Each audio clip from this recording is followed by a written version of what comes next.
Hello, magandang hapon.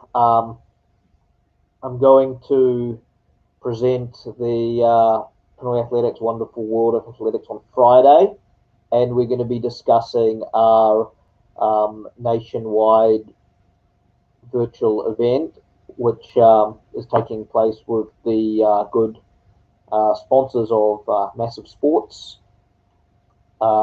I'll now just run my presentation with the event, which started today and runs through until Sunday.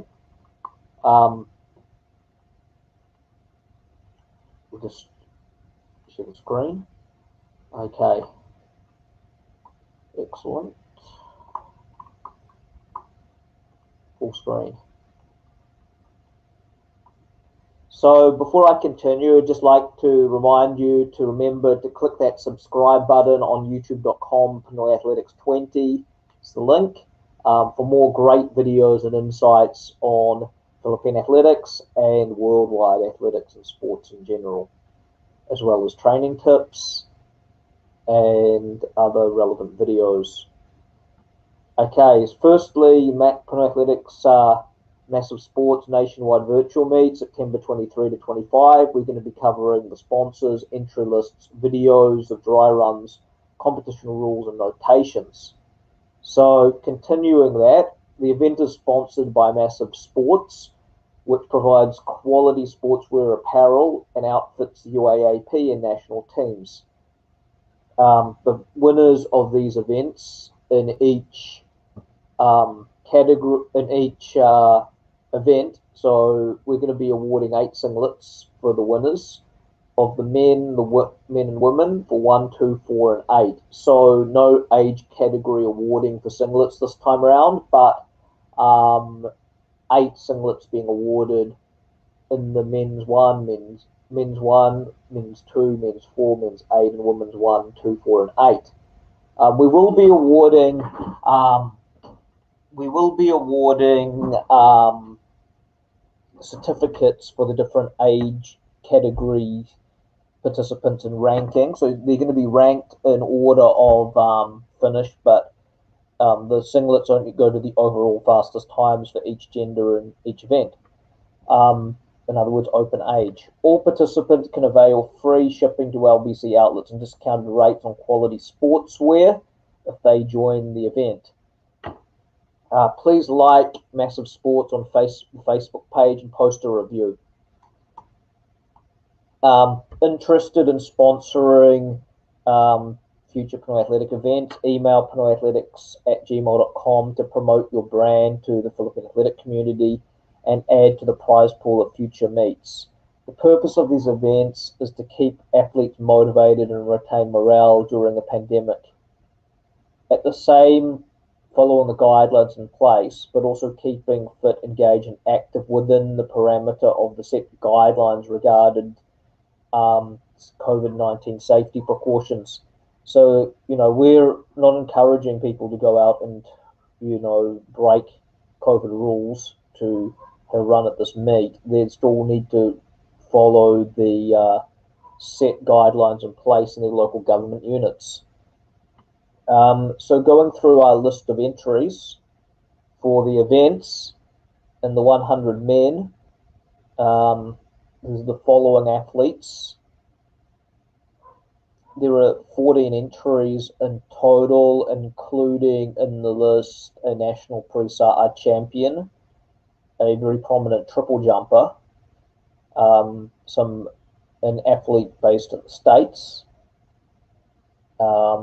the national junior record holder in the 400 meters, and others. Okay, so in the 100 junior men's, we have the following entries. So we have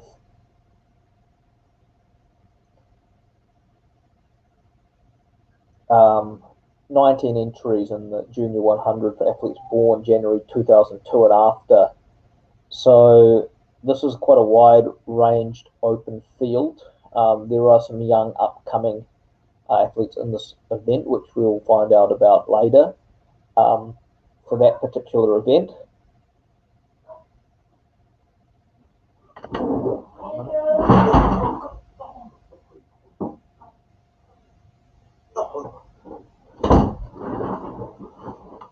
So in the 200 men, we have 13 in that event, and they include a Prisa champion, an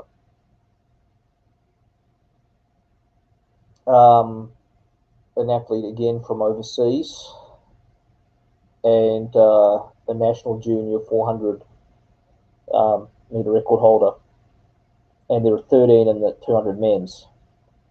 Okay, in the 200 junior men's, there are 15 entries.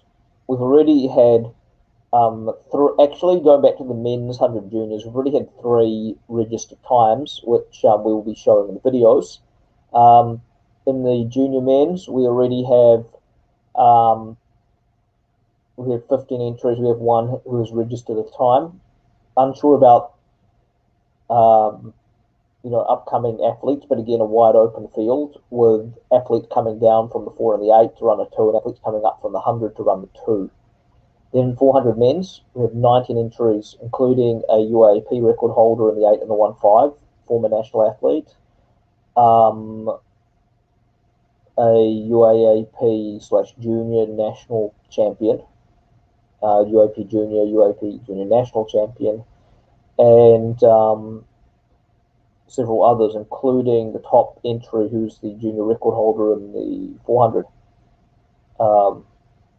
which will be quite an interesting event due to the large number of entries. And the 400 junior men's, which has the most entries of them all, has 22 participants. So it has a range of athletes coming up from the 1 and the 2, and the athletes coming down from the 8 to run that event. So again, a very interesting field, and it will be interesting to see what sort of times this event yields, which will probably be, based on the quality of these fields, a lot greater than our previous Sprintopia event, which was held in March.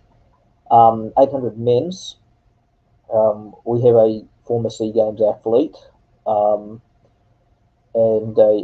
also an ASEAN Uni Games champion.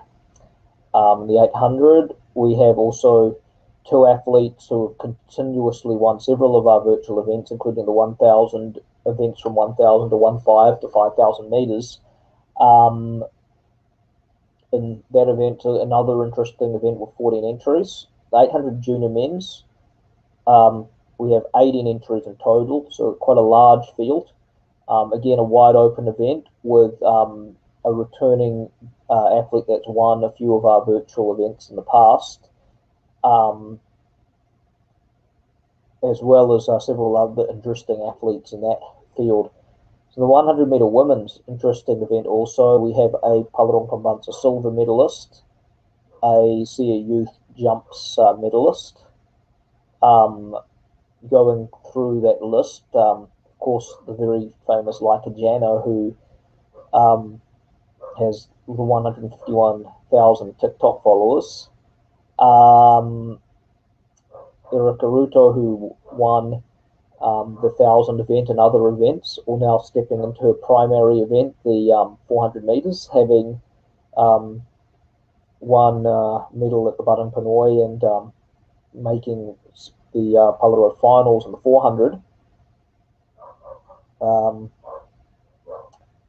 And in fact, this is quite a good field because we have around 6 or 7 women here who've run under 13 seconds in this event. So it's almost like a UAAP quality type event. And the 200 women's, so in the women's 100, in the women's events, there is no age categorization due to the smaller number of entries compared to the men.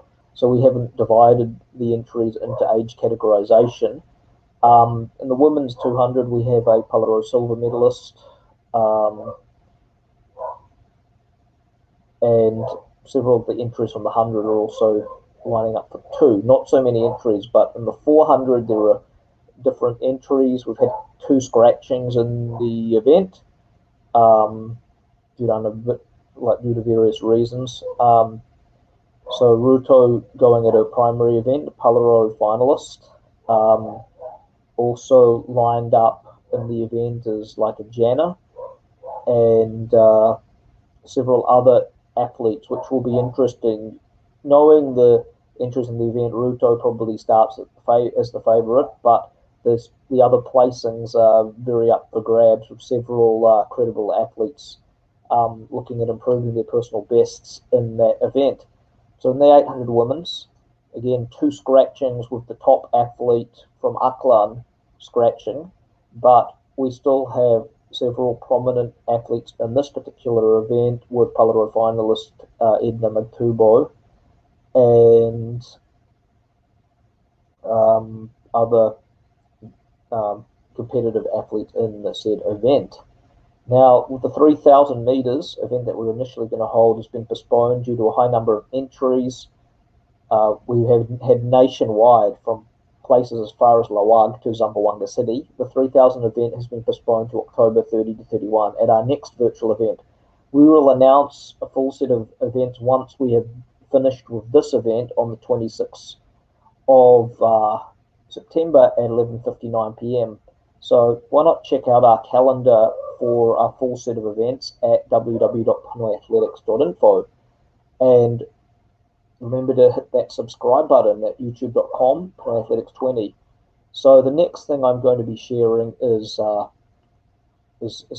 videos that we've had from our events, and explain some rules in regards to the events themselves. So I'm now just going to share some videos. I've got three videos that I'm going to share, and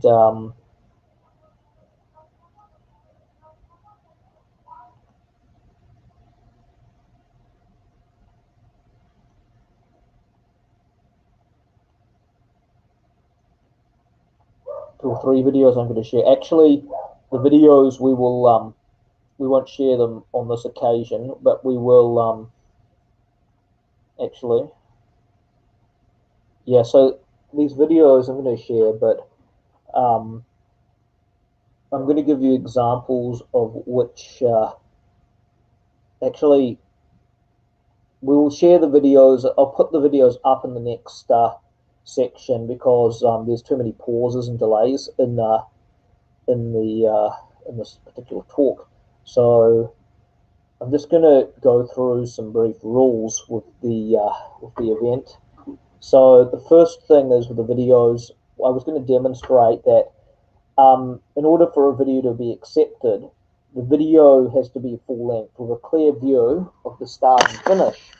And if the video, and the examples I was going to show you were 2 videos which had clear views of the start and finish, and the videos were actually longer than the times given for the event.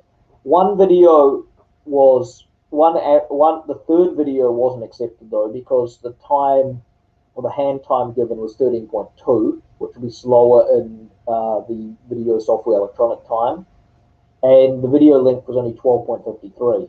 So how can a video be shorter than the actual given time? It's not acceptable in that case. So in that case, the athlete will be given until up to Sunday at 11:59 p.m. Philippine time to rerun that video. That's one of the rules in place. So we do require a full video, so we can use video timing. Of course, hand timing is just secondary and not really acceptable. Strava is not too accurate, so we need to be able to use video software timing to get more accurate times from the videos. Anyhow, just remember to click that subscribe button to www.youtube.com/Pinoyathletics20, and that's all. I'll be sharing the videos in a separate broadcast. I'll be putting them up after this video. Check out our results on Pinoyathletics.info for more updates on a particular event, and we'll be doing some other updates on other news later on. Thanks, and that's all for now.